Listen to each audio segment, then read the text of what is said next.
اليوم عندي ميستري بوكس وعندي 1000 ريال كاش، ابي اشوف الناس ايش راح تختار بين الميستري بوكس ولا 1000 ريال كاش. لو انت ايش راح تختار من بينهم؟ تعالوا نشوف مع بعض. في واحد هنا قاعد، تعالوا نشوف ايش راح يختار. السلام عليكم. يعطيك العافيه. ممكن تمسك المايك؟ ابشر. ابي العبك لعبه، عندي ميستري بوكس وعندي 1000 ريال كاش، ايش راح تختار من بين هذول الاثنين؟ فلوس مغرية، لكن نختار البوكس، الفلوس تروح تجي عادي. خلينا نفتح البوكس مع بعض ونشوف.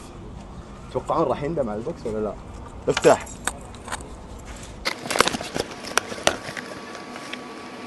طبعا هذا عطر تاج، عطر اماراتي من شركة هيفن سنت، من افخم العطور اللي راح تشمها. ابيك تشمه وتعطيني رايك الحين.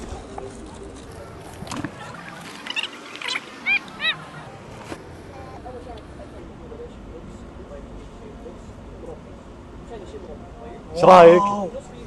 اعطيني رايك بالامانه كيف العطر؟ ترى اقدر الحين ارجع لك ال1000 ريال. لا لا لا لا لا، ما ابغى الالف صراحة، العطر يفوز مرة. العطر قوي. والله قوي. الله يبارك لك يا رب، وتشرفنا فيك يا حبيبي، الله يسعدك.